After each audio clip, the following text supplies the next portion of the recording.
ልብ የሚነካ እውነተኛ ታሪክ። ሀቺኮ የዘላለም ንጹህ ፍቅርና ታማኝ ታሪክ።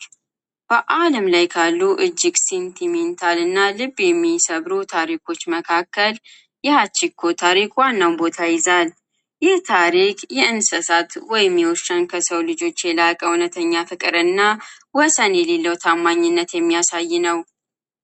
መነሻው የተጀመረበት ሁኔታ በፈረንጆች አቆጣጠር በ1924 ዓ.ም ውስጥ በጃፓን ቶኪዮ ዩኒቨርሲቲ ፕሮፌሰር የነበሩ ሄድሳብሮ ኡኖ አኪታ ዝርያ የሆነ ግልገል ውሻ አገኙ። ፕሮፌሰሩ ውሻውን ሀቺ ብለው ሰየሙት። ሀቺም አደገ። ፕሮፌሰሩ ጋር ያለውን ፍቅርም ከቀን ወደ ቀን እየጠነከረ ሄደ። ፕሮፌሰር ኡኖ በየቀኑ ጠዋት ወደ ስራ ወይም ዩኒቨርሲቲ ለመሄድ ወደ ሹቢያ የባቡር ጣቢያ ሲሄዱ ሀቺ አብሯቸው ይሄድ ነበር። ማንም ሳያዘው ሀቺ ፕሮፌሰሩን በጣቢያው አጅቦ ይመልስና በሰዓቱ ተመልሶ እዛው ጣቢያ በመገኘት ከሰዓት በኋላ ስራ ጨርሰው ሲወጡ ይጠብቃቸው ነበር። ይህ ልማድ ለወራትና ለዓመታት ያለማቋረጥ ቀጠለ።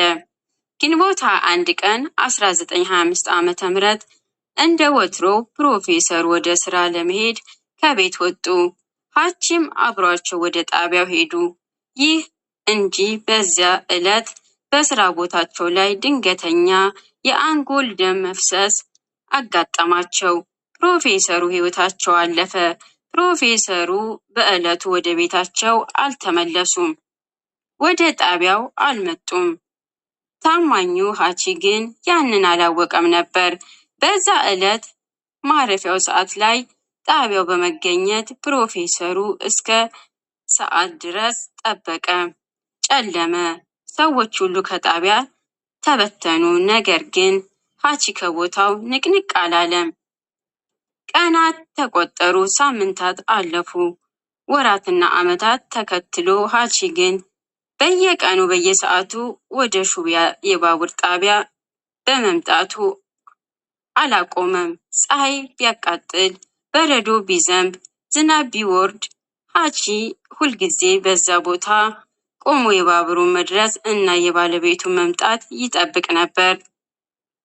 የከተማ ሰዎችና ተጓዦች ለውሻው ምግብና መጠጥ ይሰጡ ነበረ። ነገር ግን አይኑ ሁልጊዜ ወደ ጣቢያው መውጫ በር ላይ ተከትሎ ነበር።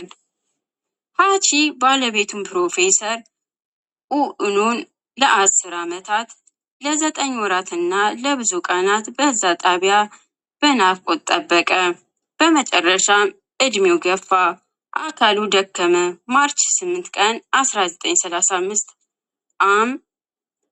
በዛው በሹቢያ የባቡር ጣቢያ አቅራቢያ ህይወቱ አለፈ። የሀቺ ታሪክ በመላው ጃፓን ህዝብ በመንቀሳቀስ የፍቅርና የታማኝነት ምልክት አደረገው።